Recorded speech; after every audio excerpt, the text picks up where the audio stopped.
Very good. Hello, everyone. This is John Lawrence with Sycamore Land Trust, and we're just getting going here. I was going to say that this is our first hybrid educational talk, so we are Keita's doing a great job, but we're learning as we go along a little bit. This is my first time doing it hybrid, so it's all on me. Do I look good? Can they see me? Okay, great, wonderful. I can't well. Thanks everyone out there in the ether. Like I said, this is a hybrid talk, so we have a live audience as well here at Sycamore's office, Cedar Crest in Bloomington. I'm John Lawrence, Executive Director of Sycamore Land Trust, and tonight we are very lucky to welcome Dr. Rick Phillips, and his talk is called From Treetops to Deep Roots, the Role of Eastern Forests as Carbon Sinks. And just want to say briefly a little bit about Sycamore Land Trust. Slide is, I'm probably doing it wrong. But Sycamore, thank you. Sycamore Land Trust, as most of you probably know, we are a local conservation nonprofit founded here in Bloomington in 1990. We serve southern Indiana, and we currently protect over 11,000 acres in southern Indiana, protect and care for and manage as nature preserves. We do land restoration and offer free public nature trails so people can connect with nature. And also so people can connect with nature, we have an environmental education program. And as you can see, our mission is to preserve the beauty, health, and diversity of southern Indiana's natural landscape through strategic land conservation and education.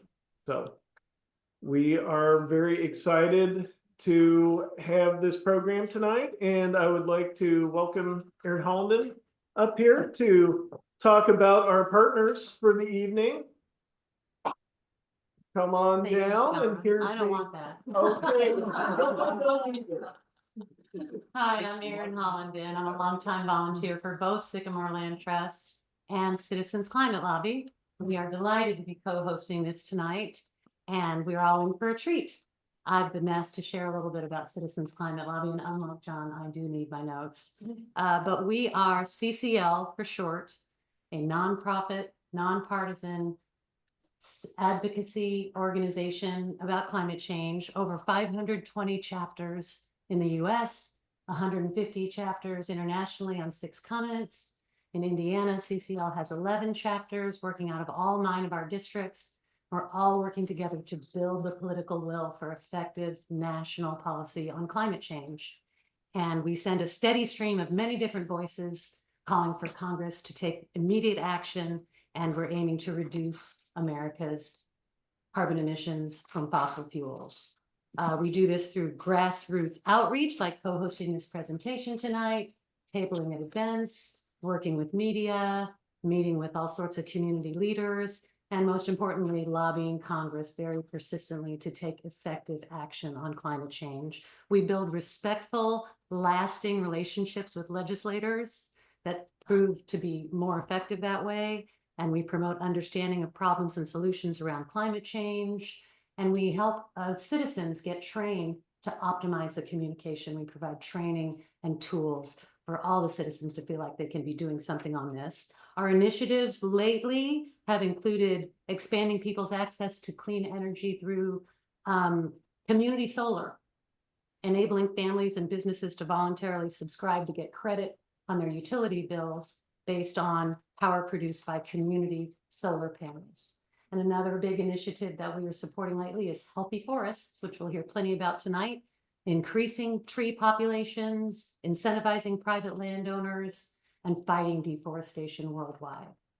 And CCL's volunteers include high school and college students, parents, grandparents, business leaders, farmers, climate scientists, and people from all political parties. And regardless of our backgrounds, we know that we all need to pull together to lobby for our healthy climate. The climate news has been heartbreaking. with people and animals and plants suffering and dying all over the world and right here in Indiana. But we at CCL firmly believe that the best antidote for despair is taking action. So we hope that you'll look into Citizens Climate Lobby online, come to our next South Central Indiana chapter meeting, which is Tuesday, November 19th. And you can talk to Marcia and me and Jeff and everybody about CCL at any time tonight. And thank you for co-hosting with us. And here's Jeff White.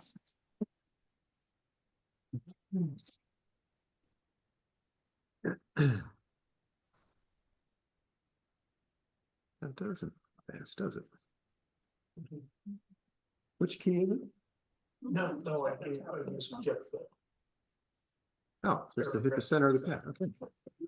Yes, I'm Jeff White. I'm a retired faculty member from Indiana University and a close colleague of our speaker tonight, Rich Phillips. So I was asked to introduce Professor Phillips. Rich Phillips is the Department of Biology at Indiana University, and he came to IU in 2008 following a postdoc at. That's as high as I can get it. His academic training also includes a bachelor's degree from Vermont, a master's degree from SUNY Environmental Science and Forestry, and a PhD from Cornell University. Rich and I began collaborating after his arrival at IU, and we've worked together on research as well as curriculum development and administrative activities on campus, particularly the IU Research and Teaching Preserve that Rich is the director of. He directs the research programs at the Teaching Preserve. And I'm so glad you accepted our invitation to do that, Rich, years ago. Rich is also known as a great collaborator. His natural ability and interest in working with others was recently recognized by the university when they awarded him the IU Outstanding Faculty Collaborative Research Award. And I'm a beneficiary of your wonderful willingness to work with others. Rich is a well-known expert in the field of forest ecology and soil biogeochemistry, and he's published over 150 papers in this field. And his work on carbon and nutrient cycling in eastern hardwood forests is frequently cited by other investigators in this area. The interactions between plants, soil microbes, and physical chemical characteristics of landscapes have been an area of focus for his research group for quite some time. And I'm delighted that Rich agreed to come and speak with us this evening about exploring the role of eastern forests in mitigating climate change. The title of his talk is right here, Treetops to Deep Roots, the Role of Eastern Forests as Carbon Sinks. And just the audience should know out there in the ether that we have an opportunity to submit questions and comments through the chat function. And then the Q&A session that follows his talk can address any of those things that people bring up from the audience. So Rich, the floor is yours.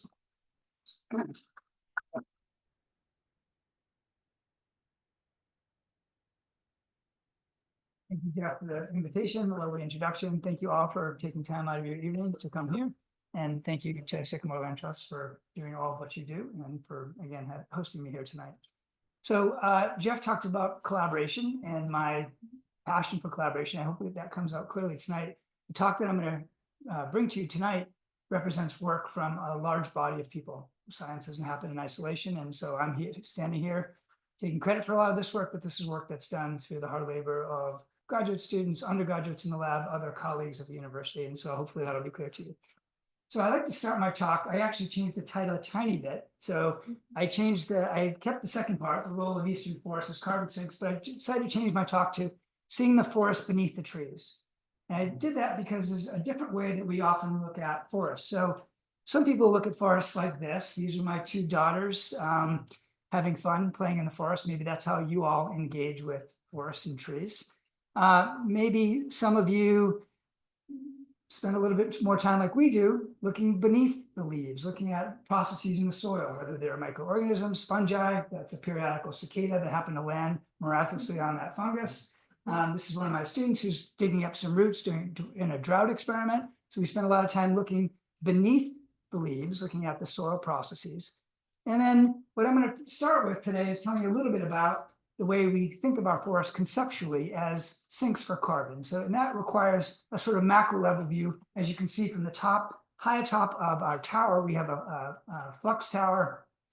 at the Morgan Monroe State Forest. It's a 150-foot tower, sits above the forest canopy. It measures carbon dioxide in very high frequency. Basically, it allows us to measure and monitor the breathing of the forest. And so this is a picture that we took from up there that I like to show. So we're going to sort of go back and forth between talking about some macro things and going down into the soil for the stock. So I'd like to start in presenting this is to kind of orient all of us so we're on the same page of why we care about the carbon cycle and specifically about forests and their role in it. And this is a figure from the Global Carbon Project released a couple of years ago, where people put together a budget of human accelerated carbon dioxide emissions. So basically, most of it is fossil fuel combustion, which is that big gray box that you can see here, the people at home right there. And then there's a small amount of land use change. And this is CO2 flux that's going to the atmosphere as a result of human activities. Now, if we want to think about, there's a lot of CO2 that's going naturally to the out to the environment, but this is the stuff we can control. When we want to think about where all that goes, we can actually do what's called a mass balance and account for all of that carbon dioxide. And there's really three fates for all the CO2 that we release in the atmosphere. That CO2 can get taken up by the oceans. So carbon dissolves as bicarbonate and carbonic acid in the oceans. It can get taken up by the land surface, that's here in this green. And the rest of it, anything that's not taken up by the land, by plants, and the oceans is what sits in the atmosphere and traps heat and causes climate change. So not surprisingly, anything that we can do to minimize that sort of middle blue box, the atmospheric box, by increasing one of the other sinks, the green or the blue box, is actually something that can help us slow climate change. And that's sort of a big motivation. And there have been some recent studies that have suggested that forests play a central role in that carbon uptake. In fact, there was a study that just came out a couple of years ago that looked at areas of opportunity, places where there's land conversion back to forest. If you calculate that at the global scale, we could, in theory, store 25% more carbon into that green part and remove it from the atmosphere if we use these lands for forestry growth. Now, that was just a study. It was sort of a thought exercise backed with a lot of data, but it gives you an idea of the importance of forests in storing carbon and slowing climate change. Now, the problem with this is you could look at that last slide, you could say, well, forests are doing this great service for us. They're basically giving us a huge discount in that we put out all this CO2 and we don't really have to pay the full consequences because our forest will just take it up. But what we don't know is really whether this sink for carbon, the land sink is what I'm referring to it as, will persist. So how do we address that? Well, the way that scientists in my field, and these are some people that I've worked with who've done this, I'm not a simulation modeler, but I work with a lot of people who do this work.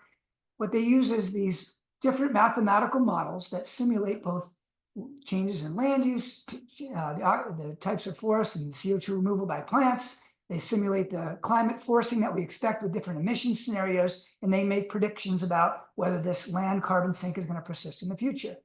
And a lot of different groups do this. So I'm going to present to you something that's from the CMIP-5. CMIP-5 is when all these modelers come together and they use the same forcing data, meaning the same climate data, but they all have different structures on how they represent the land or the ocean or different things. But basically, they come up with a lot of different predictions and they can run it forward 100 years and say, do we think this land carbon sink that we can predict pretty well right here? The models have a lot of agreement, as you can see, as we go back into historical time up until almost about the present. But as you get past 2024, there's massive divergences in what these 14 different models predict it's going to happen. And many of the models predict carbon sink, which is down here below the zero line, so anything below the zero line. But a lot of them predict a carbon source, that our forests and our ecosystems are no longer going to be able to keep pace and remove CO2 at a level that's going to be a net sink in terms of removal of carbon dioxide from the atmosphere. And that's really troubling. And that's partly what motivates me to think about better ways that we can constrain these models and have better data with which we can test to see some of these model assumptions are true or not. Now, the models are very complex. They have lots of, if you're a coder, they have millions of lines of code. I don't know how else to explain it, but it can take weeks to run some of these models. They're very computationally intense. But if you think about the forest carbon cycle, some parts of it are really simple. And then there are other parts that are a little bit more complicated. So let me talk to you a little bit about some of the simple ones. So for example, you probably all know this, but trees and all plants take up CO2, right? They use that for photosynthesis. They take that molecule, they convert that into sugars, and that's, a central part of how photosynthesis works. So trees and all plants remove CO2 from the atmosphere. What do they do with that carbon? Well, they use it to build their biomass and tissues. Sometimes they put it into the wood. We often see that in the form of wood growth, but oftentimes they allocate it down to their roots or to their symbionts. These are representing mycorrhizal fungi, symbiotic fungi, that the plants are basically feeding carbon and trading for acquiring nutrients.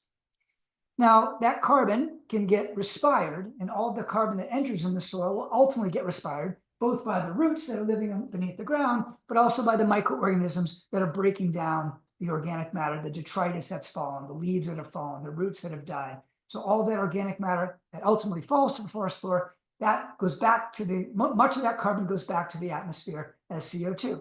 So this is sort of the simplistic view. This is kind of a closed loop, and we can think of this as naturally being in some kind of a balance.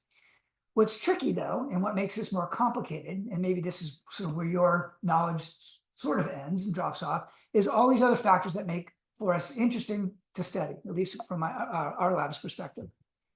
So for one, we know that carbon cycling and all these processes are very dependent on other things. So they're dependent on soil resources, so nitrogen, water, phosphorus, other things that are in the soil. And they're also very sensitive to environmental conditions. So they're sensitive to temperature, they're sensitive to clouds, they're sensitive to any number of factors that we consider as sort of our environment. And so that makes it challenging to think about how things are going to evolve in the future. We also know that forests are not all, don't all look the same. So there are many flavors of forests. There's hundreds of thousands of tree species on Earth. There are trillions of microbial taxa, if you believe in the concept of microbial species. And there's all sorts of animals that live in our forests. And so the challenge there is how do we reduce some of the dimensionality of a forest into some kind of a framework that we can then make some predictions without trying to account for every possible combination of tree, microbe, animal, right? And then a third challenge that we face is that the things that affect the growth of trees, which is ostensibly the things that are going to store the most carbon, and the things that affect microorganisms, which affects the decomposition, the carbon going back to the atmosphere, they're linked to one another, but they're often controlled by different factors. So things that affect one might not affect another in the same way. And so that's a challenge for us conceptually and for empirically for modeling. So I'm going to try to get after these questions today with my talk, and I'm going to walk you through, give you a quick roadmap of what we're going to cover today, and then hopefully this will give you some orientation of what my talk will be about. Let me just see if I can remove this person here. Sorry, where was there? Okay. So here's a roadmap and the takeaway points of my talk. So, oops. One more time. Okay.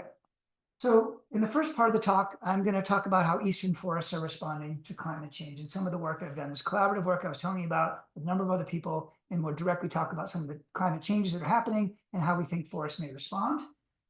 Then I'm going to talk about how plant-soil interactions are affecting carbon cycling. So now we're not just talking about the trees, we're talking about the plants and the interaction of the soil microorganisms.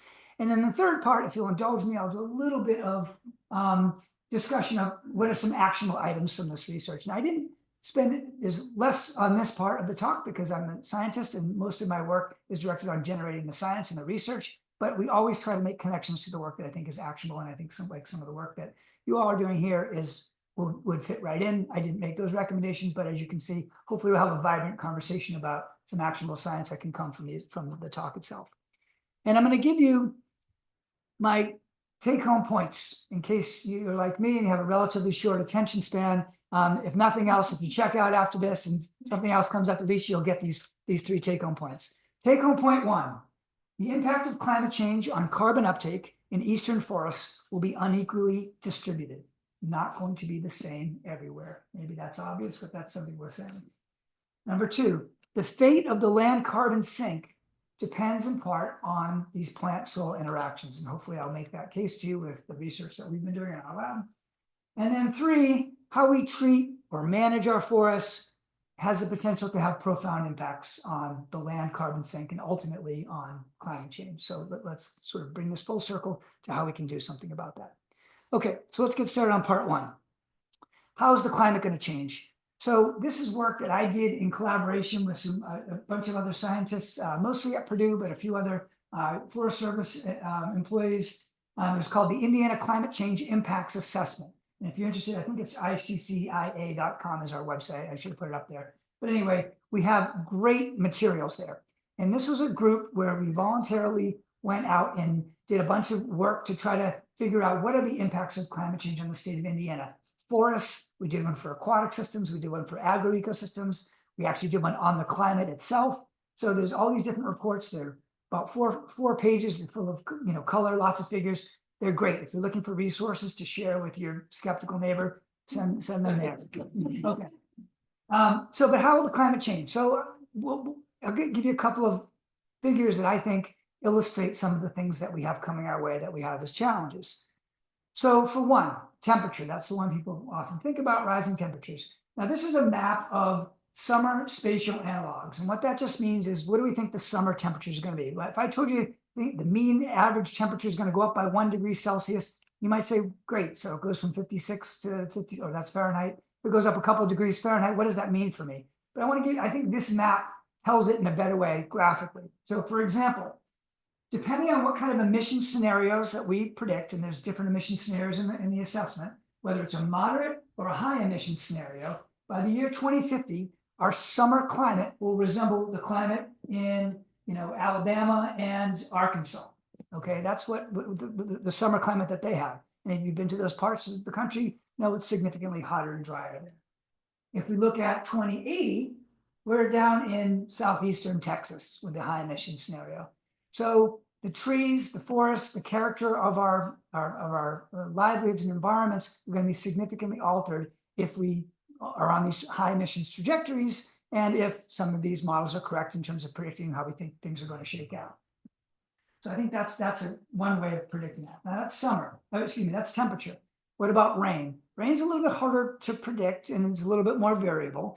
So overall, I'm just going to pick one scenario here, which is just the 2050s. I'll pick the high emission scenario. We predict that rain is going to be distributed differently in terms of the seasons. So we're actually going to get predictions of having more rain, so in the winter and the spring, but we don't have plants growing in those seasons. So maybe there'll be a little bit more plant growth because, we have different species and their phenologies a little earlier, they'll come out earlier, but for the most part, the water will come at a time where most plants can't use it. And then we have a prediction for a slight increase in dryness in the summer and fall, in the shoulder seasons to the growing season. So that suggests that there's probably some propensity for drying conditions overall, but really, when you put the two together, you get this other metric called VPD, or vapor pressure deficit. Vapor pressure deficit basically is just an indicator of sort of the difference between the hot and dryness of the atmosphere relative to the temperature and moisture of a leaf. And so if the deficit is high, that means you have a lot of atmospheric demand for water. Hot, dry air pulls water out of plants, and that drives down these. So that is a much greater stressor on a lot of our plants, is this atmospheric drought, as opposed to just a rain drought. And you look across, this is work from one of my colleagues, Kim Novick and Darren Ficklin, two colleagues, across the entire United States, because of our rising temperatures that we're getting are being predicted, we're going to have about a 50% increase in BPD, and that's significant. So overall, even though we have a prediction for only moderate changes in water availability, it's likely we're going to experience more water stress. Okay, what does that mean for trees? Well, we know that trees rely on water. It's what, if you drive along Route 70 and head out on west, you know that we start to lose our trees as it gets drier, as you move toward western states. Trees are water demanding, and we know, not surprisingly, it can have a significant impact on carbon uptake. So a couple of different ways that we've been looking at this. In 2012, we had the opportunity to study a very significant, I'd like to say it's a once-in-century drought, but now we think these droughts are more common, so we can't really use those terms to say a century-level drought or a decadal drought, because the baseline is changing. But we had a very significant drought that affected the entire Midwestern United States in 2012. Many of you probably were here for that. Now, I mentioned at the top that we have this flux tower that measures carbon dioxide exchange, the forest breathing. And just to give you a sense of the frequency of which we have, the amount of data that this thing collects, it's a 150-foot tower measuring CO2 at a bunch of different candidate positions. 10 times per second, we get a sample for CO2, and we've been doing that since 1998. So you can do the math, a lot of data. So we have a very good, robust data set where we can match carbon uptake with climate and temperature change, because things have changed pretty significantly over those last 20 years. So here's a plot of what this looks like. So the dotted line here is just when the forest is releasing carbon dioxide, and when it's below the dotted line, that's when it's taking up carbon. And you can see the majority of the carbon uptake occurs when? During the growing season. This is a relatively wet year, 2009 for comparison. And of course, there's a lot of exchange that happens. We end up averaging it over half hourly time steps. So you're not looking at all the data, but this is just one way to visualize that. Think of that as the carbon sink, like in that first figure I showed you, that land carbon sink, pulling it out of the atmosphere, trees doing their thing. Here's 2012. Now, I know it's a little hard to see on this screen from the distance, but this is the red right here. So, and I just overlaid the two. And we can see around the onset of drought, all of a sudden things start to plummet. And if you add up and integrate all the carbon, that's sort of lost carbon that we didn't store that year as a result of the drought, it's about 25% less carbon in that 1 year, okay, in that 2012 drought. And on average, I'd say I happen to pick a particularly wet year. It's probably a little bit less than that if you went through like a 20-year average, if you compared 2012 to the 20-year average. So it was a significant amount of carbon. And in fact, if not for the fact that you see all this red here, we had an extraordinarily early leaf out year that year. And if not for the fact that we just so happened to have an early leaf out year, this would have been a much more significant. So we basically were taking up carbon in a part of the year we don't normally. And it's not really known why we had such an early leaf out year. What the cues are to trigger that are somewhat debated. And so essentially, or not necessarily linked to climate, debated whether it's linked to climate change or not, or just artifacts. So without that, it would probably be much more significant. So that tells us that this carbon uptake is potentially very sensitive to drought. Now we can study it in other ways. So Tyler Roman was a technician that worked in my lab and Kim Novik's lab.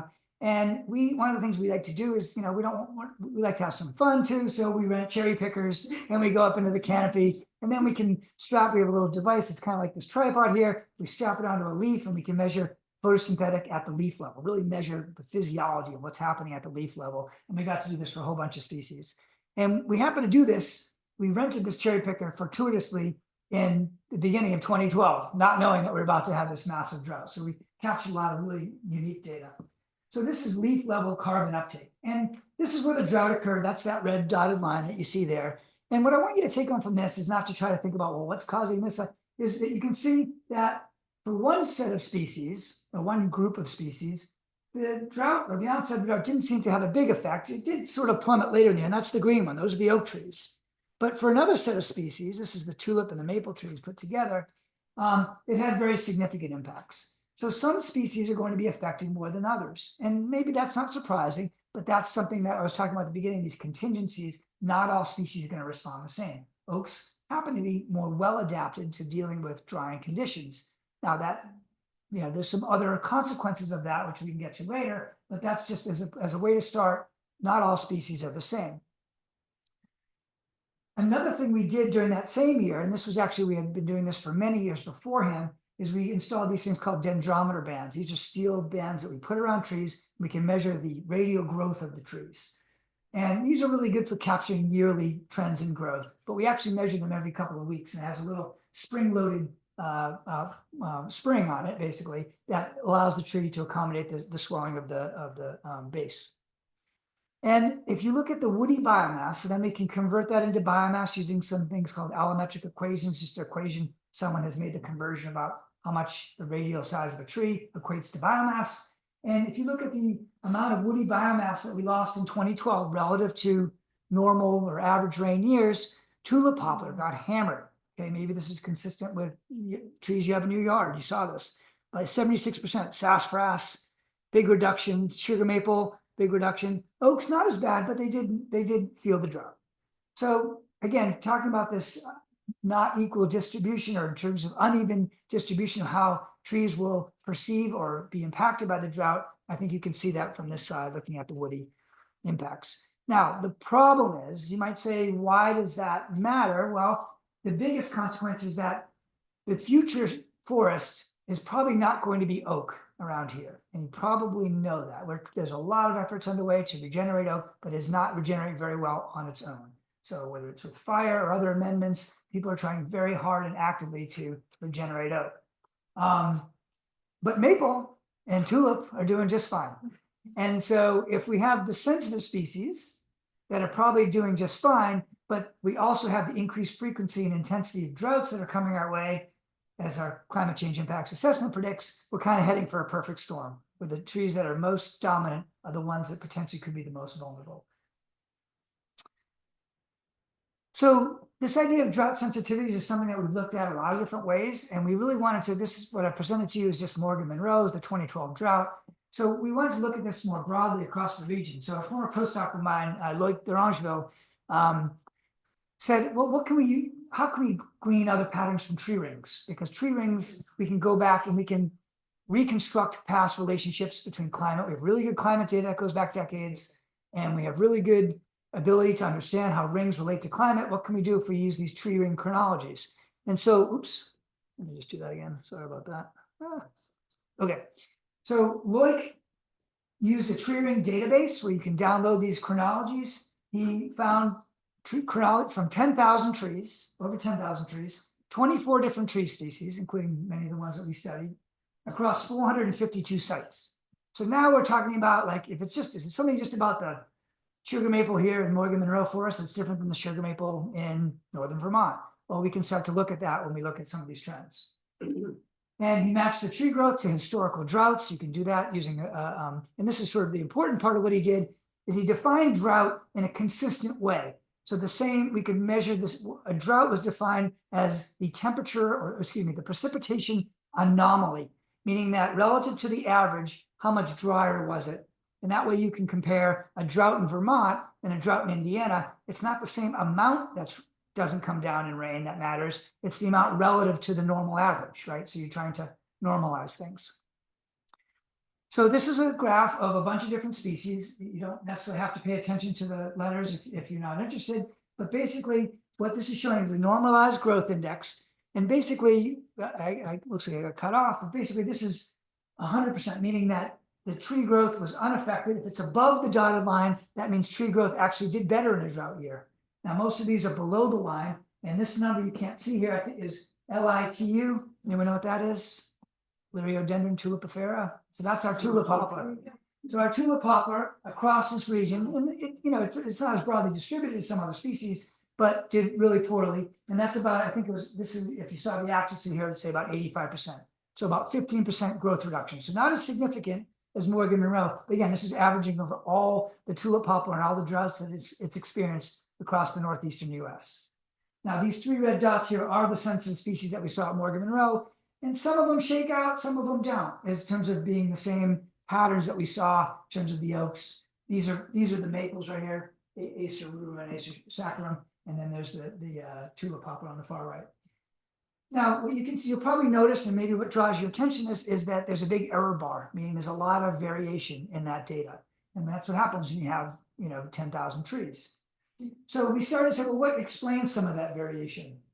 And what we found is one of the things that explained a lot of the variation was what's called the site PET. It's the potential evaporative transpiration. It's a lot like the VPD. It's a very similar thing. It's something that integrates both the temperature and the moisture of the air.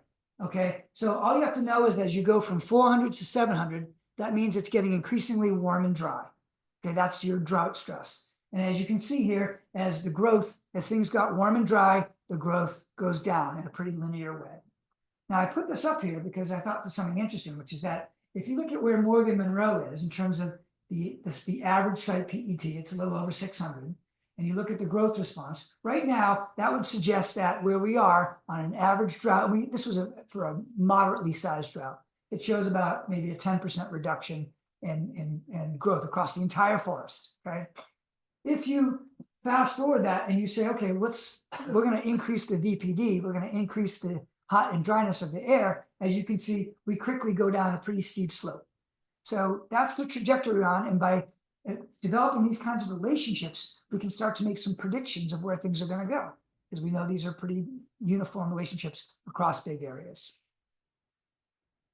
All right, so just give you some conclusions on this first part. How are the eastern forests responding to climate change? So decreases in water availability will decrease carbon uptake. That's maybe not surprising to most of you. And that will reduce the carbon sink of eastern forests. So that's probably not such good news. The other way to look at it is there'll be winners and losers. Not all species will be affected the same way. And so we can't just assume it's all doom and gloom. There's some species that are pretty resilient to drought. And then site factors will matter too, depending on the PET, or basically the site average that you experience in terms of your own climate. And other factors as well, soil factors too. So just to summarize that is basically the impacts of carbon uptake will be unequally distributed. Now, before we get to the second part of the talk, I told you at the beginning that this forest carbon cycle is both simple and complicated. And so now we're going to kind of delve into another layer of complexity. Mostly what I'm talking about so far is just really the trees and how they respond. Now we're going to go down in the soil and start to make some connections between how the trees are responding and how the soil is responding, and how that may affect the whole carbon balance of the system. So the first thing to know is that water is not the only growth limiting resource in the forest. In fact, you probably know this, but maybe you don't know Justus von Liebig. He was an agronomist in the 1850s, German agronomist, who came up with this thing called the law of the minimum.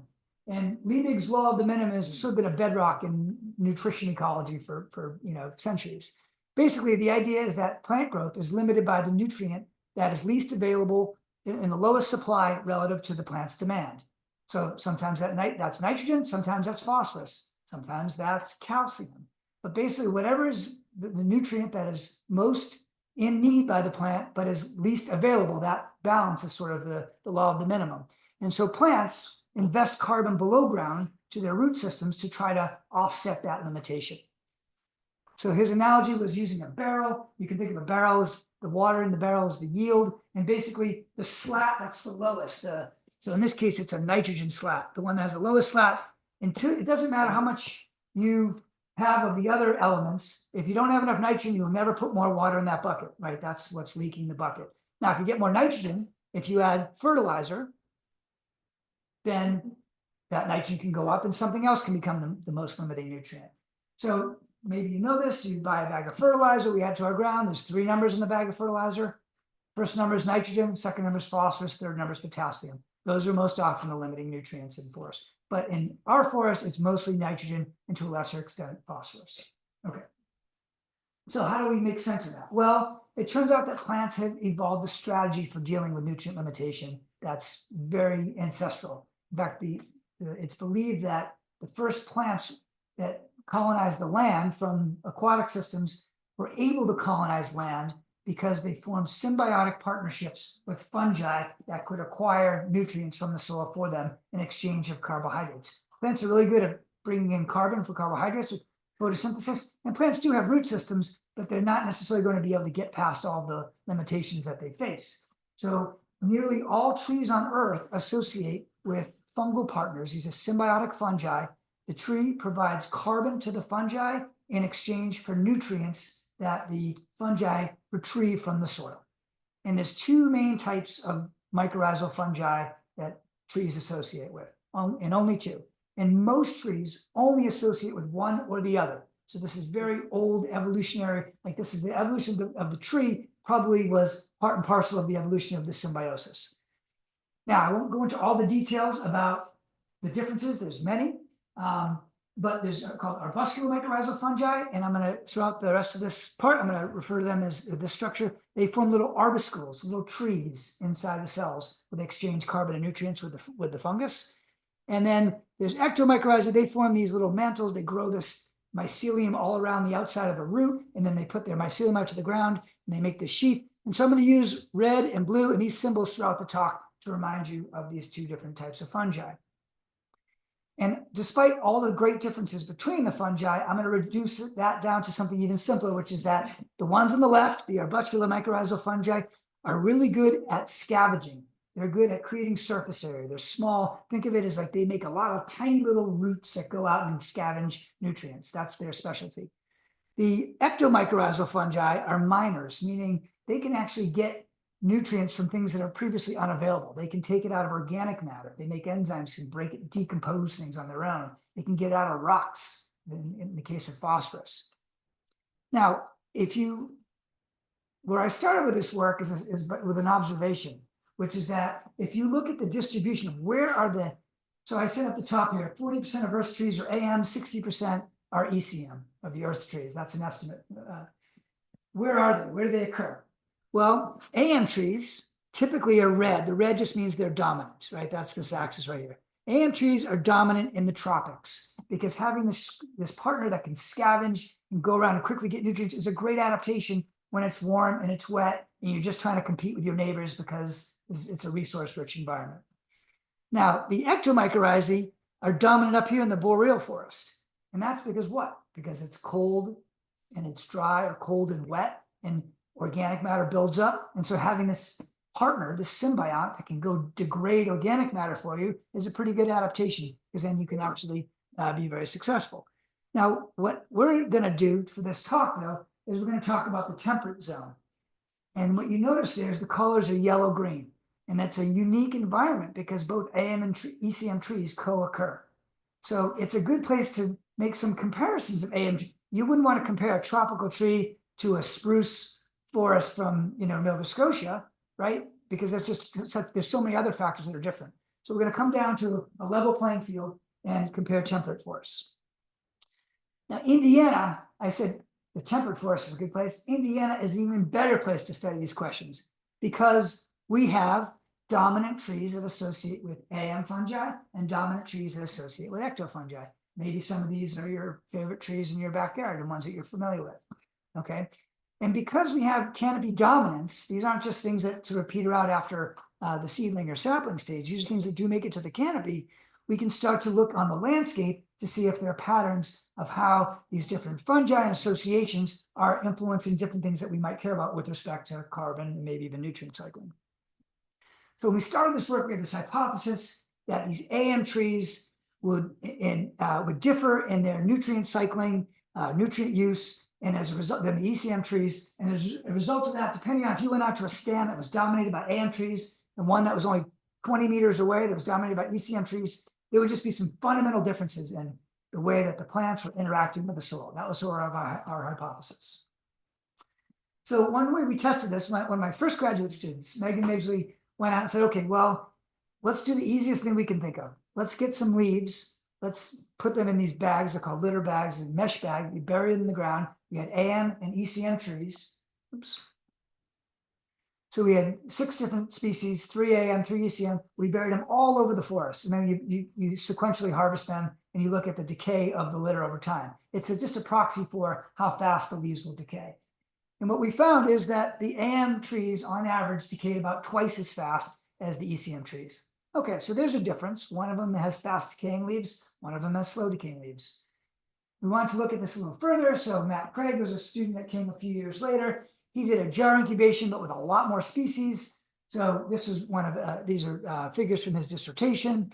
And you can see here the red are the AM trees, the blue are the ECM trees. You can pay attention to the species names if you want, but the point is all the AM trees decayed faster than all the ECM trees. I told Matt, you should publish this right now. We'll never see anything this clear again. But it's rare that you have something that's so striking, but we were very surprised that across all these different species, we saw this common response. And we know why. It turns out we looked at the chemistry. The AM leaves had more nitrogen in them, and they had less lignin in them. And those are the things, nitrogen makes decay go faster, lignin makes decay go slower. And the combination of those two things resulted in AM leaves turning over faster than ECM leaves. Now, what does that do to the soil? Well, now if you have fast decaying leaves, you might expect, one, there's carbon going back to the atmosphere. That's another question, but we thought there'd be more nitrogen in the soil. We'd have a more active nitrogen cycle. So nitrification is the process by which ammonium is converted to nitrate. These are 2 forms of nitrogen, that both of which plants can use, but it's a very good indicator of the speed of nitrogen cycling. When we were dumping a lot of nitrogen onto our forests with nitrogen deposition back in the 80s with acid rain, one of the first things we saw was nitrification rates went way up. It's sort of an indicator of fast cycling nitrogen. And not surprisingly, these AM stands, which have the fast decaying leaves, have a lot more nitrification that's happening in the soils. And then what was really cool is we started saying, well, we did this in a stand that was dominated by AM, a stand dominated by ECM. What if we just went out to the forest and we just measured nitrification, and then we, after the fact, just tallied what the dominance of the trees were? So we created what's called a mycorrhizal tree dominance gradient. And all that means is that from here, on this part of the gradient, all the trees are ECM. On this part of the gradient, all the trees are AM. And then we have these mixed ones, 50-50, 40-60, 60-40, et cetera. And we measured nitrification, we saw this really nice linear response, telling us that the the abundance of AM or ECM trees in your plot may be really predictive of a lot of things that are happening in the forest, which is really useful for things like modeling. So Ryan Mushinsky was a postdoc that was co-advised by Jeff, and we worked together, and he was a real whiz with looking at microorganisms. And so Ryan said, well, let's look at the microbes. Now we've got all these leaves decaying fast, all this nitrogen, what's happening?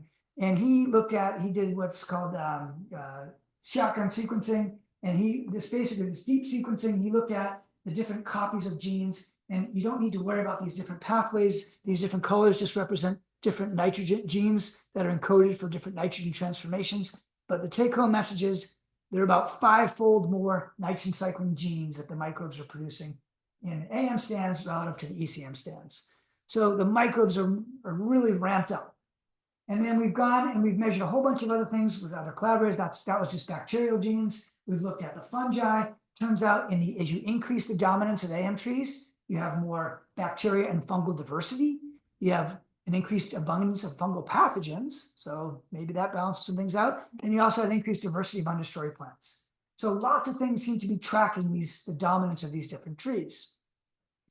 But how does this affect carbon cycling? So I started this, I wanted to bring you around full circle now. Really, I've been focusing on the nitrogen cycle. So Eddie Brostek was a former postdoc, and he had this idea of really what we need to do if we're studying the fungi and their role in this carbon cycling, we need to do something that manipulates the below ground environment. So Eddie came up with this idea of doing a tree girdling experiment.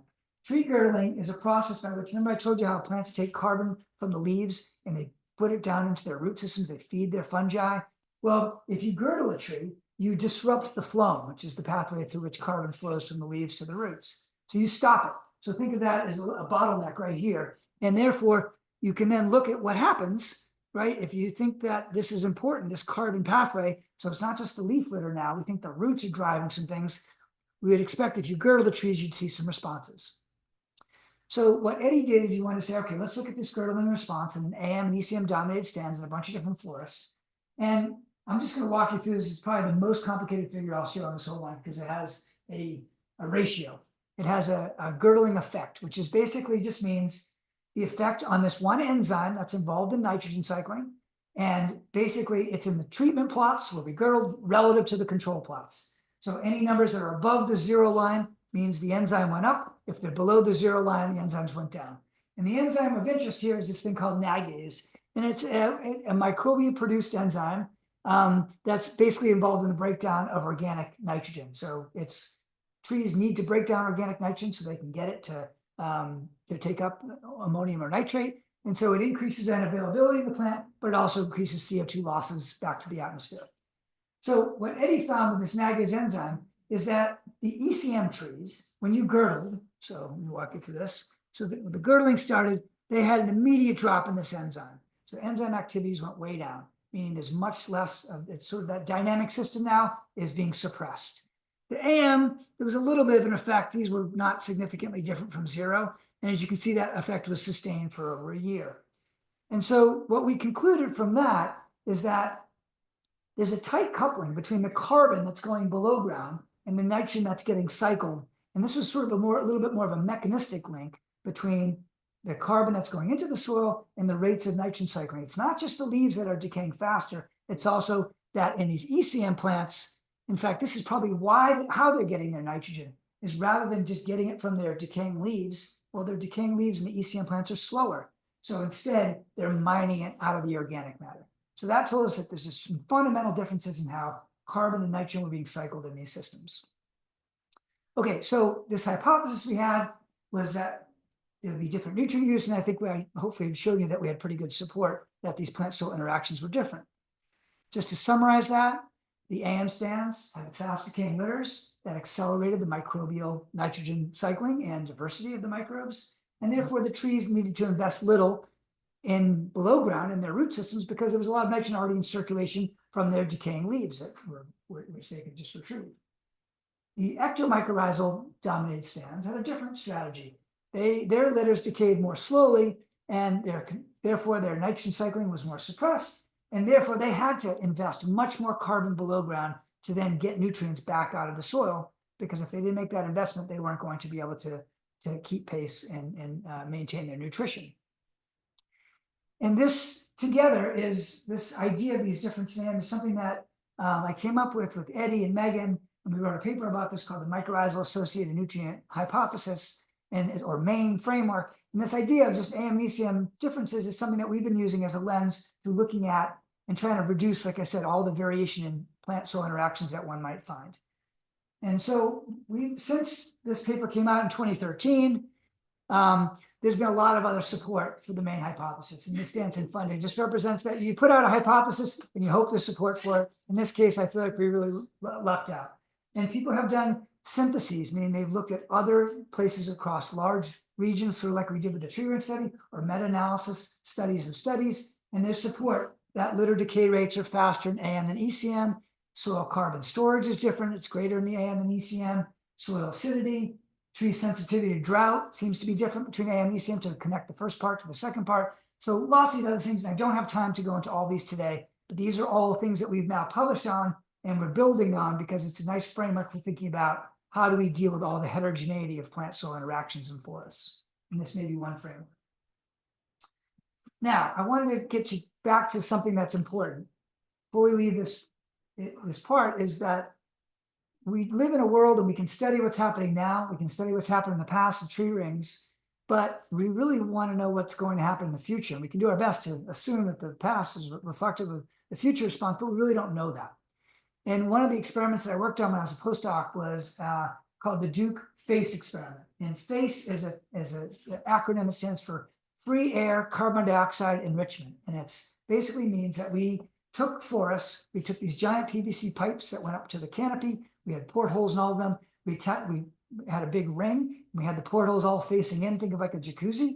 And without covering the forest, we blasted in CO2 at levels that they're going to see in the year 2050, about 200 ppm increase. Okay, we did that for 15 years. I was not involved for all that time. Just thankfully, I got a job here, so I got to. That was my postdoc. Anyway, this is what it looks like from space. These are loblolly pine trees down there with hardwoods and outside of that area. Each ring has about 100 trees inside of it. So loblolly pine. And then there were ones at Wisconsin. They did one at Rhinelander, dominated by aspen and maple, aspen and birch, and then one at Oak Ridge, which was a sweet gum plantation. Now, when we first started the study, these are 3 experiments ran for 15 years each. They're very expensive, cost about $1 million a year to run the experiment. And so there are only 3 of them. Department of Energy funded this. One thing I noticed, and with one of my collaborators, Cesar Terrer, was that it seemed like there was something interesting there, right? We saw that some of the trees, when you give them elevated CO2, and this is compared to a control plot that just had air blown at them, they had increased biomass. They grew more, they're bigger. They liked the CO2 and they kept growing bigger, about 25% on average. And it didn't matter if it was a wet or dry year, they're always about 25%. And that happened at Duke Forest, that happened at Rhinelander, but it did not happen at Oak Ridge. And one thing that was interesting about that is that the 2 places that it happened were ones that were dominated by ectomycorrhizal trees. Now, any good scientist knows that if you have a sample size of 1, or in this case 1.5, you are not going to publish any papers. However, Cesar had this idea of let's do this in a more synthetic way. And so what he did is he did a multi-factor meta-analysis. Basically, it's a fancy way of saying we combed the literature to find any elevated CO2 studies we could find. It could be greenhouse, could be pot studies, anything with trees. And he found 83 studies. And he found the factor that this data just says, what are the factors that best explain whether a tree increased its productivity over time? And there were really only 3. One was the amount of CO2 you gave it in the experiment. One was the availability of nitrogen, if you had a lot of nitrogen versus didn't have a lot of nitrogen. And three was the mycorrhizal type, whether you're AM or ECM associated. So that was kind of cool. And consistent with that, we also found the same results that we saw in these long-term face experiments, that ECM plants tended to have greater growth response to AM plants. Initially had a bit response, but then they stopped. So that was that paper we published in Science in 2016. And then in, we decided to do a second meta-analysis a few years later, because now I've set you up for this idea. We're not just interested in plants, we're interested in soils. What happens in the soils? And this is where it gets really interesting. So we went a few years later, we found more studies. This time we got up to 108, and we wanted to study the plant and the soil responses in the same place. Okay, so not just looking at the trees. We didn't think about it as being important before. Now we're going to look at it. And what we found is this. So we found this sort of negative relationship. Okay, let me explain to you what this is. I lied. This is the most complicated graph I should have. This has a lot of data collapsed into two axes. So, but it's actually not that hard to think about it conceptually. On the x-axis, this one down here, is the CO2 effect. So the CO2 treatment minus the control on plant biomass carbon, how much plants grew. So anything that's up over here, right, that means the plants grew bigger. The y-axis is the CO2 effect on soil carbon. So what we showed in this relationship, and then we separated them out as between AM and ECM trees. What we showed is there's a trade-off. The plants that did best under elevated CO2 here did it, but they lost carbon in the soil. Notice how all these values are below that dotted line. The ones that didn't grow very much at all, very small gains in the biomass, right? At most 30, 20%, 15%, actually stored a lot in their soils. So there's a trade-off between how you're going to store your carbon. Is it in the soil? And we dug into this a little deeper, no pun intended. And what we found was that the ECM trees were able to do that sustained biomass because they were mining nitrogen out of the organic matter. That's great. More nitrogen for us, like I showed you in that girdling study, but it came at a cost. When you mine nitrogen out of organic matter, you're decomposing organic matter. Guess what goes back to the atmosphere? CO2. And the AM trees basically did not increase their biomass, but they did accumulate carbon. And so there's some other mechanisms explaining that as well. So that was something that was really surprising and really illuminating for us. Okay, let me wrap up this section, then I'll talk about just the last few things and we'll be done. So this question I asked about how plants and plant-soil interactions affect carbon cycling. We can say that plant-soil interactions differ, and I think I've shown you that, in AM and ECM dominated stands, and that can affect their ability to store carbon and in response to global change. And I think this is the part that I want to sort of leave you with too, is that, you know, we don't know which trees are necessarily going to increase in abundance with global change, and forests are often managed, and we can choose which species we want to become dominant. But as you change the relative abundance of AM and ECM trees, you're likely to have different effects in terms of whether you're going to store carbon in biomass in trees or in soil, at least with respect to one driver, elevated CO2. We didn't have another manipulation of temperature and water. This was just one study. But just to explain that that nuance is important, that sometimes one thing can come at a cost to another. And so to sum that up, I would say, as we thinking of the global distribution of AM and ECM trees, we have reasons to think that these plant-soil interactions are likely going to modulate the land carbon sink, whether it's carbon from the soil or carbon from going into biomass. Okay, so what are some actionable items?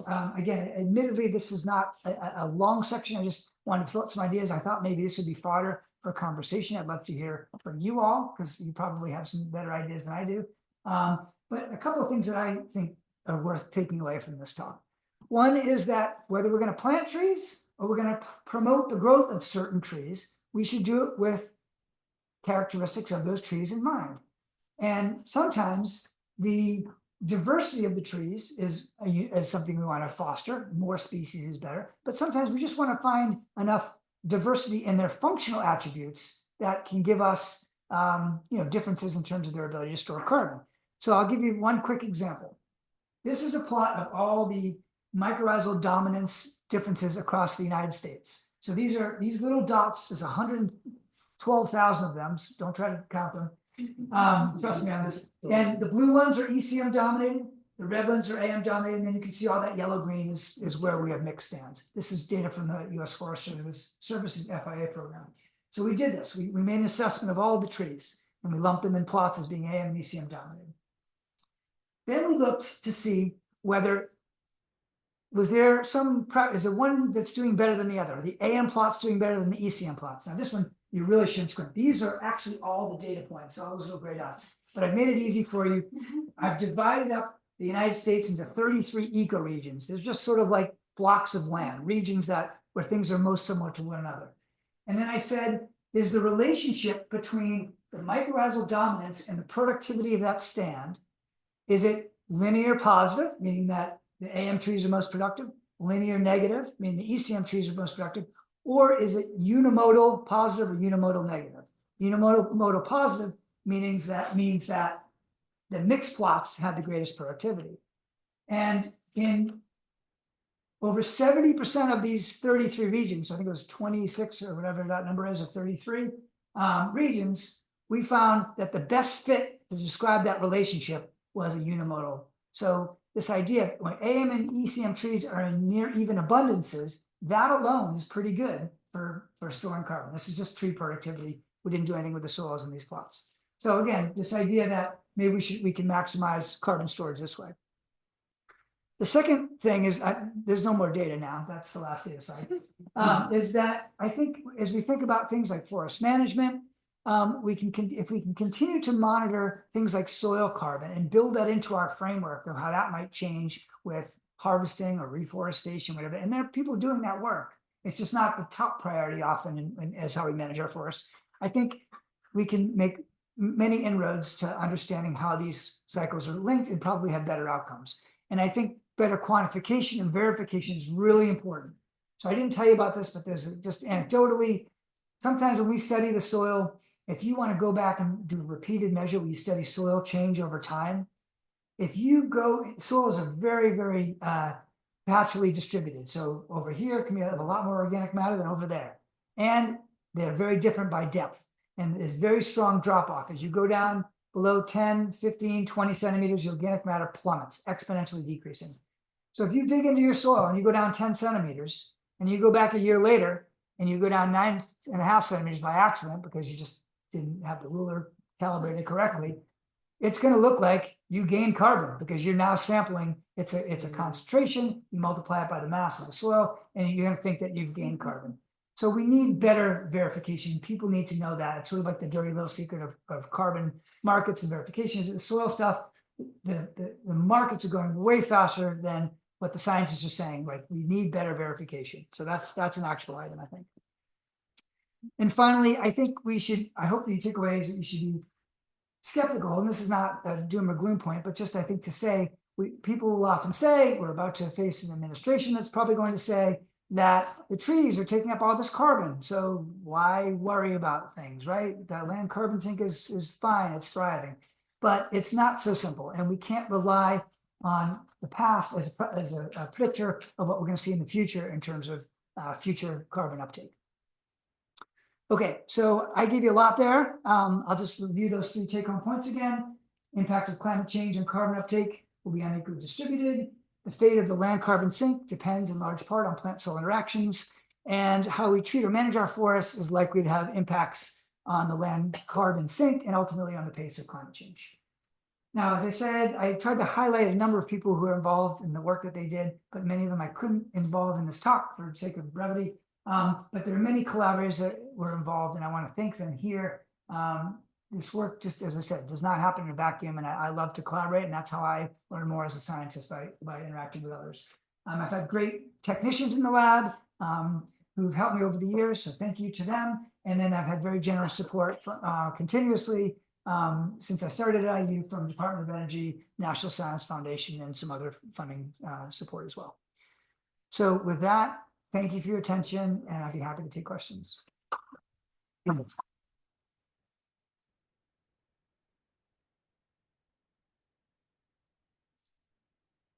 I saw you were modeling the role of changes in carbon dioxide in the atmosphere, very explicitly with your nice circles and saunas or hot tubs. Yes. But how did you model changes in temperature that are occurring with time due to climate change as well as moisture. So thankfully, we can do the temperature and moisture for modeling, right? For things that we did when we put them into models, there's a lot of climate meteorological data available to us. So there's just no shortage of data, going back, pretty good records going back, over 100, 150 years. So that we have good data, and we can look at the relationships, and then we can backcast and then forecast. In the experiment, the CO2 experiment, we did not change temperature or moisture, but we did measure. We had sensors there. We had CO2. I was like, those forests were the most instrumented forests on Earth. I mean, you could walk through it. In fact, I used to bring people through. We had platforms you're supposed to walk on. It was kind of a joke because the plots are just so full of flagging and duct tape and PVC. But we had a lot of devices in there because we really wanted to measure the long-term change. And they were never meant to go for 15 years. People thought we're going to run this experiment for 5 years. And then we started seeing some things we couldn't explain, like let's keep it going, keep the funding going.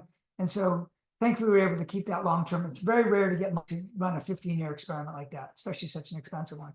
So we didn't manipulate temperature and moisture. We let the natural rain come in. If it was a drought year or dry year, we let that affect things. And then I didn't build that into anything, the data I showed you, because on average, the biggest factor that explained the tree productivity response or tree biomass response was the CO2 treatment, not the climate. In a given year, if it was a dry year, everything went down, whether it was CO2 or not CO2.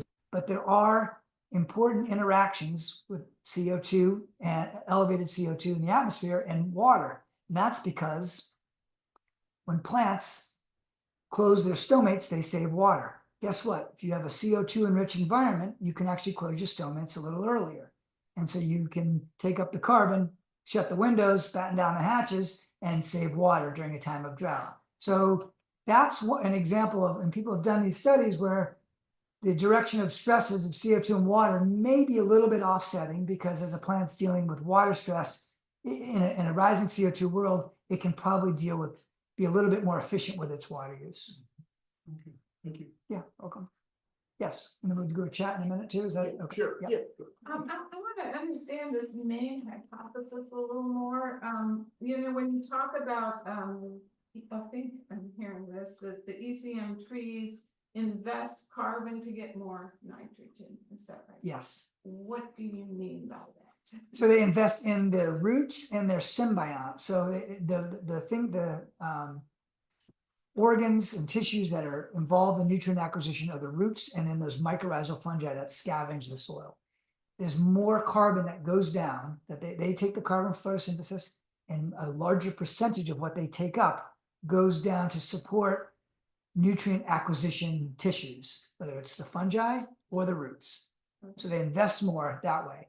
And as a result of that, they kind of have to, because in their environment where they are living or occurring, is the leaf tissues are decaying more slowly, and so organic matter builds up, and so they need to mine that. It actually, having a mycorrhizal fungal partner, ectomycorrhizal partner, is more expensive because they do more. They make those enzymes, and they can break down that organic matter, but they cost you more to do that.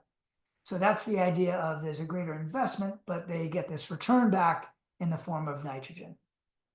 Does that make sense? Okay. Okay.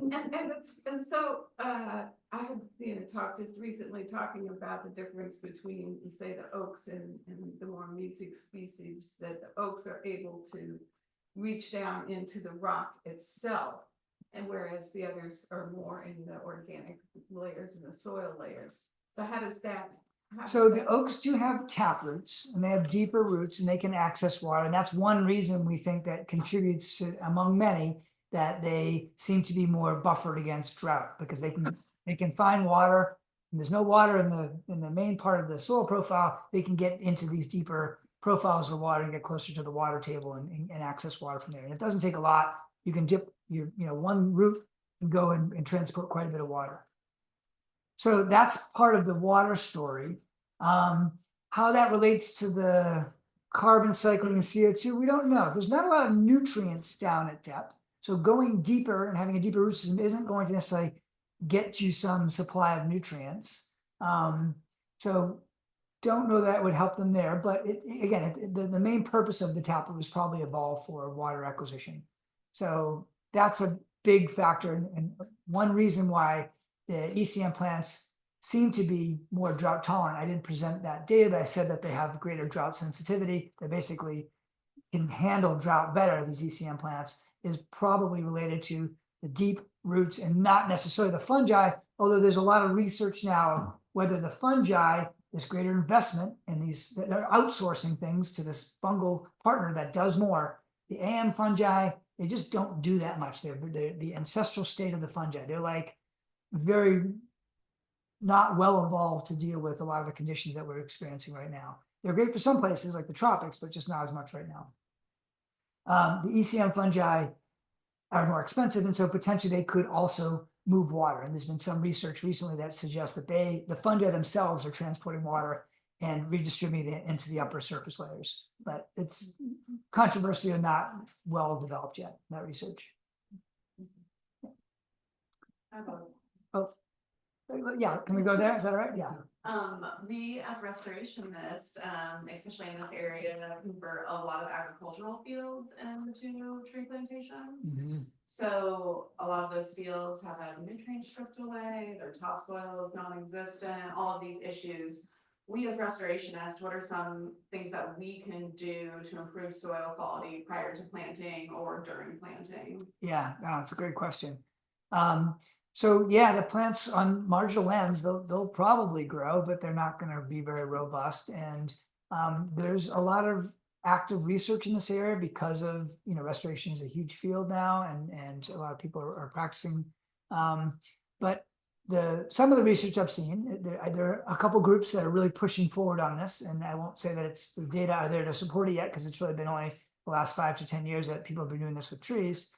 But that inoculating with fungi, with the AM and ECM, with spores that were collected from places where they know they're just looking to jump on trees. Because if the inoculum is not there, if the soils are stripped away, fungi exist as spores. They can disperse in from fruiting bodies. The ectomycorrhizae make those big fruiting bodies that you see mushrooms, and that's how they disperse their spores. The AM have underground like spore producing strategies. They're very cryptic, and there's no mushroom for an AM fungi. Like I said, they're very primitive. But the spores exist in the soil and can persist for a long time. And we go out to a plot where it's all ectomycorrhizal trees. We know the plot's an old growth stand. Trees have been like this for 150 years, and we find tons of AM spores still in the soil. So, and vice versa, same thing. So, but having the right inoculum can probably do a lot. And also making sure you bring together the inoculum with the root system. So don't just be like, well, I'll just throw it on the surface. People try to sell commercially available inoculum. Like I'm not going to just poo-poo that. And any of you have that as a side business, I don't want to get myself in hot water. But that is just makes no sense. This idea that this dried, powdery thing, this residue is going to just repurpose and fungi are going to come out of it. They don't like that environment. They desiccate, and there's almost no likelihood of there being any actual potential for inoculum in those bags of inoculum that you buy at the hardware store. So I would stay away from that. But I think you can find inoculum just from the forest. And we sometimes, when we do greenhouse studies, we want our trees, we get them from a nursery and they're bare root. And so we don't think they're going to be very inoculated. We take forest soil and we actually we plant them in a little cone of soil so that they're going to go out into a big pot of sand or whatever the growth medium is, Metromix something. But the first thing that they are exposed to as they're branching out their laterals is they're passing right through this soil that's rich in inoculum. And that seems to do a really good job of promoting the trees to become inoculated with these symbiotic fungi. Oh, Yeah. I just have one that, sorry. When we're planting trees, what should be like a good mix between like these two types of like trees? Like ratio. Yeah, like a ratio. I mean, I'd be hesitant to say that there's one, ratio, whether 50-50, it's a lot depends. There are many factors of what you want to go into with tree planting. And this is what all I'm trying to argue is that this should be at least one of the factors that you consider, different strategies they have for nutrient acquisition or drought tolerance. There are other factors, maybe we talk about this after, so that's a little more complicated. Great, thanks. So if I could just jump in, so we get our online, we have an online question, and let me. Sorry, we've got the echo. I wonder if I come through.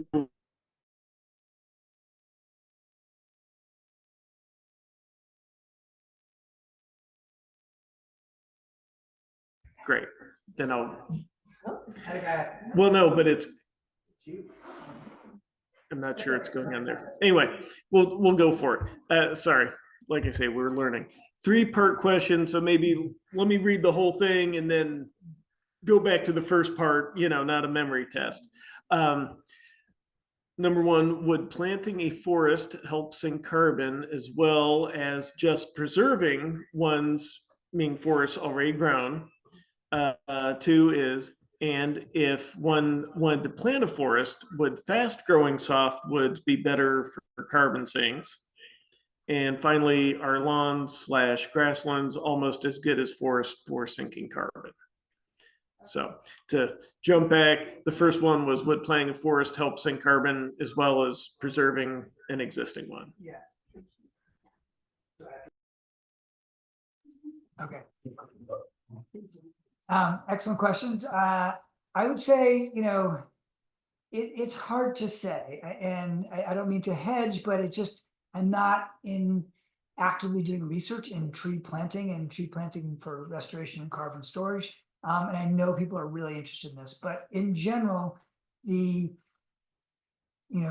natural reforestation projects, letting things naturally come back, letting the successional dynamics play out, are much more likely to build the soil organic matter, to allow things to develop in a way that I think would increase resiliency over time than just a plantation. If your goal, however, is to harvest and you want a 30-year rotation of pine, then you should do that. There are many goals you may have for planting your forest, but if it's purely for the purposes of carbon storage, the ability to store carbon in these different layers, there's lots of structural things that affect carbon, so different layers, there's structure that happens in the soil, you're more likely to get that probably with more of a natural reforestation. So that would be part 1 of that question. The second question was about planting dust. Yeah, and I was gonna say, great to hear that, because for wildlife, we like the diversity. So Yes. That's good for carbon And too. I can't emphasize this enough, that it's a lot of these things, many of the practices that are good for carbon storage, whether it's preserving it in the soil or in the trees, have multiple co-benefits, right? They're good for lots of other things, and for preserving diversity, keeping out invasives. There's many reasons you may wildlife you want to promote, have lots of acorns if that's something that's important to you. But many of those go along nicely with carbon management, and so there are some that probably conflict, but plantations typically are the ones that are the striking outliers. Your plantation forest is not going to have the same plant animal microbe dynamics as a regrowing forest. So again, maybe you could store more carbon per unit acre of your little plot if that's your one singular goal. But I would encourage people not to focus on just the goal of what's the fastest tree I can grow to remove the most carbon, because there's all sorts of other things that you're leaving out by doing that singular focus approach. That's my sort of opinion. Yes, is it like that? I have a related question, and again, you may not want to leave into this, but if you have small areas where, say, large oaks have fallen down, and of course all the maples grow very quickly, would you encourage thinning out the growth of maples around oaks to encourage? I mean, it's such a drop in the bucket, I realize, but if we want to encourage, I realize over time that would happen, but like 200 years, but like, is there any point to trying to accomplish that in the short term? Yeah, I mean, honestly, I would not advocate for precision management to try to find something. It's nature does things pretty well by itself. Now that's not to say we shouldn't manage our forests, and we shouldn't do. The Forest Service does, and the Department of Forestry, Indiana DNR, tremendous job of managing forests for all sorts of different things, right? And so, and there's a lot of different factors to put in. There's also, the trees they often cut are the ones that are in demand, and that wood is in demand. And so if the prices of black cherry skyrocket, then that's going to change the dynamic of whether cherry gets harvested or not. So personally, I don't think of things as that way, as that we should try to just completely engineer the optimal forest for maximizing this one function of carbon storage. I think we can make decisions and do things that avoid negative consequences, and we can, there are people who are trying to monetize it, and that's why I think some people want to do it. Carbon markets, these are voluntary markets, but you're saying, oh, I changed the carbon profile of this landscape by this much, and therefore, that's what they want as part of their offset. That's hard, and I still feel a little bit squeamish as a scientist, because I know it's just so easy to make the data look like you're doing something that you're really not doing. Not intentionally, but just there's just all sorts of error on all those terms. So I'm not as much an advocate for precision engineering for a singular goal. There's multiple goals of forest management, and so I wouldn't necessarily try to do something like you described. Yes. The fate of the land's carbon sink depends in a large part on plant-soil interactions. You were showing a very substantial shift in the effective climate for Indiana between now and 2080. Yes. I mean, that's a rather rapid change overall compared to anything historical or geological. Absolutely, yes. So you were showing a very significant difference between the combination of plants and soil and fungi, where we are now versus down where we're going to be Southeast Texas. living, South Texas. So what would be the net effect over that period of time on your storage of carbon if we were to shift by that much? What happens to that total net storage? Yeah, and that's why you can start to see how it's so difficult to sort of even, the models are really useful, right? Because we can't think through all the different, the species are going to change, but then the climate's also changing, which can change the species, but not the same rates. And some of the climates have direct effects on carbon uptake, and But you want your trees to survive, to Exactly. continue to store carbon. and they will survive. There'll be new trees that do well here that didn't do well But you don't historically. want the whole forest dying as we make the shift down to Right. Houston. So the Houston analog, remember too, that was the summer temperature. It doesn't mean we're going to become, totally have the climate of Southeast Texas, but that's at least under that scenario, 50 years from now, high emission scenario, business as usual. We don't change things. We don't adopt practices. That's where we could head. So it's a little bit of a pessimistic scenario, but it's certainly something that could happen. It's really hard to know how well the trees will adapt. A lot of the challenges with making assessments about this stuff is we're going to experience climate conditions that we've never really had before. So that analog map that I made where it showed the summer temperature is going to be like Southeast Texas. I have a precipitation one, and it says our precipitation is going to be like Maryland. Okay, a little different than here. So it's hard to think about what does it mean to have like the summer precip that Maryland has and the summer temperature that Temperature of Houston.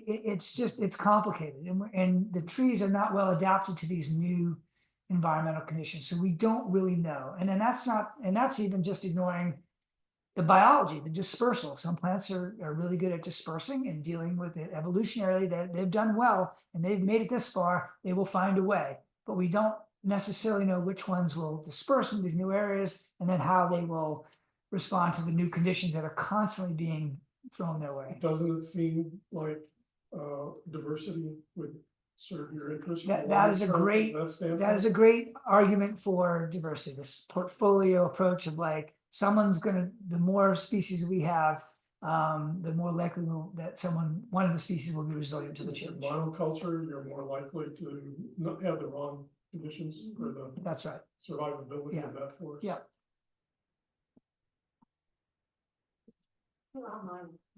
Two questions, probably unrelated. Have you heard of the practice by some people moving southern trees to the New England area? Yeah.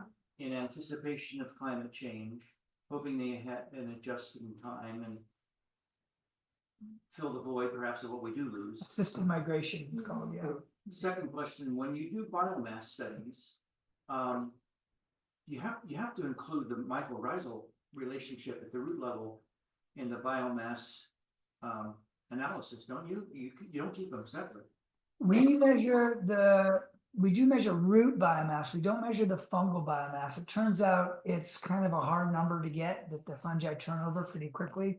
And it's probably an insignificant term because of that. So just because something is small, when you go to sample it, doesn't mean it wasn't there and important. You think of like phytoplankton in the oceans, there's not that much biomass, but that's because they grow and die and grow and die. They're clearly, their biomass is not reflective of their importance in photosynthesis. And it's the same way with fungi. So the biomass is important, but it's not something we include when we do our mass balance calculations. And biomass used to be just burning the entire structure or the plant. Well, we do, so to measure the biomass, we convert everything to biomass, but we don't want to cut down every tree. Like literally, if you do silly grasslands, I'm always envious of grassland ecologists. They're like, I want to know what the biomass is. They cut it, they put it in the oven, they weigh it, and there you go. They've got their estimate of productivity.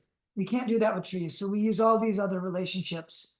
It's called allometry. It's basically a mathematical relationship. Usually it's pretty good for a species. There's some problems with it. It doesn't do that great of a job of estimating the root systems. So therefore we combine that with root biomass estimates that we take from our own cores. So we measure the diameter of brush height, and then we use the allometry to estimate the biomass, and which also calculated for wood density and some other factors. So you can do it, but you want to cut down the trees to study them. So yeah. Get on here. Great. Yes, online. If AM trees are typically less successful in drought conditions, but the most successful sinks have a mix of AM and ECM trees, then what might we expect of our local forests if our local forests become more ECM dominated with climate change? Yeah. So interesting, across much of the eastern US, AM trees are increasing in dominance. So oaks are not regenerating very well. Some are probably largely related to fire suppression, but some other factors as well. And the AM trees are increasing in dominance. I have a map. I didn't show it in the talk, but basically it's like, I made it with red and blue colors. I didn't realize it was this close to an election. It's very sad. You look at the map and it was like, no, I'm turning red. Or blue, whatever. But anyway, but the AM trees are increasing in dominance through across, and these are often called mesophytic species. And there's a lot of research that supports this idea that the mesophytic species tend to be doing better.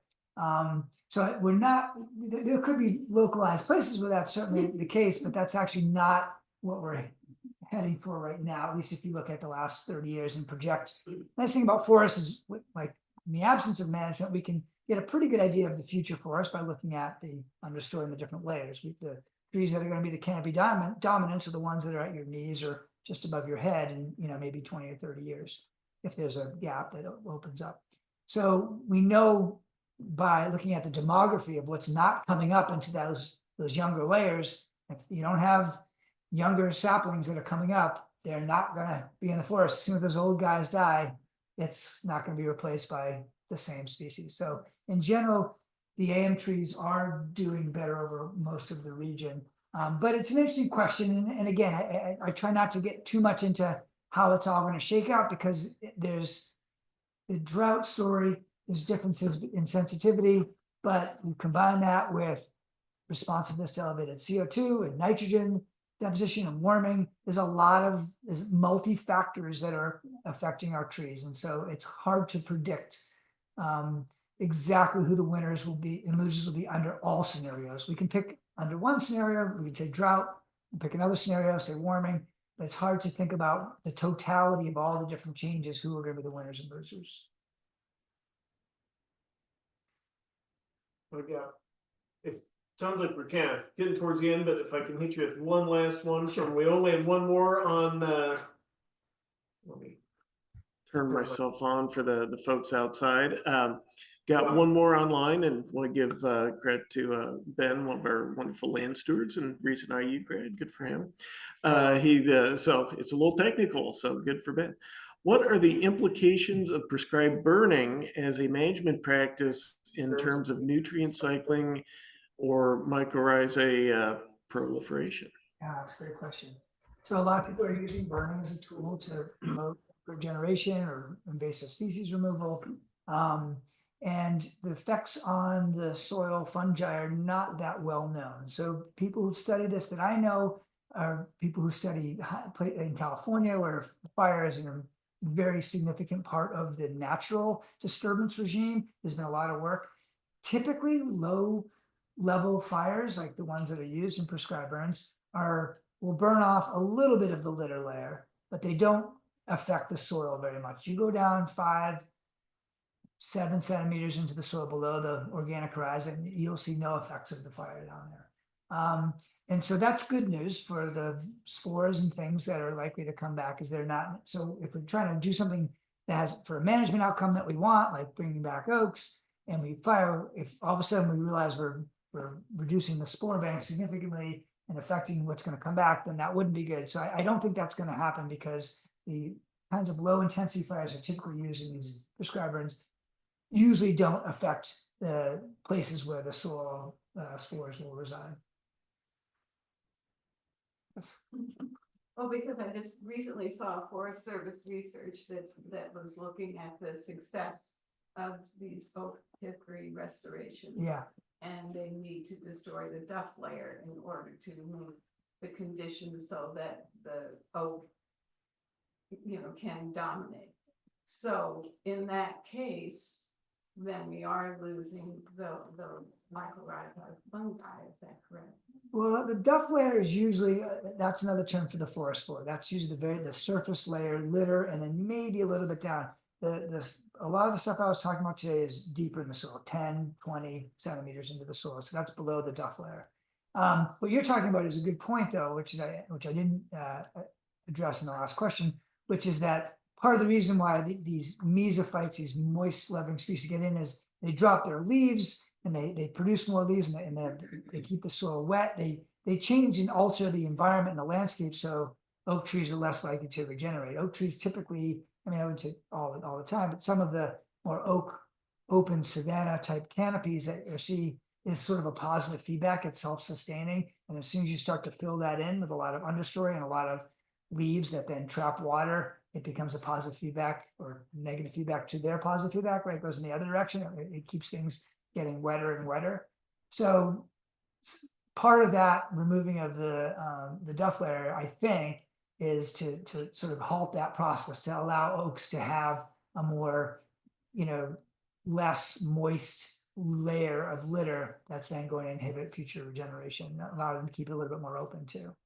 I think that's a part of that, but I would defer to experts who are working on more on specifically in oak regeneration. Maybe Can you speak to that? Sorry, I should have asked you before. Yeah, I mean, so I'm not sure what research exactly is being pointed at, but yeah, I mean, the science is solid. If you want oaks, and for all the reasons you were talking about, some of it has to do with carbon, some of it has to do with wildlife habitat, the diversity we want to have in our forests. It's unlikely to happen very successfully without the use of fire. And so, are there trade-offs that have to happen? Of course, there's always trade-offs. We make decisions to do or not do on the ground. But yeah. But as you pointed out, the prescribed fires, low intensity prescribed fires, are not burning through the entire, even close to the entirety of the duff layer. Yeah. So yeah, but big success, yeah, no doubt about that, in terms of returning over to the landscape.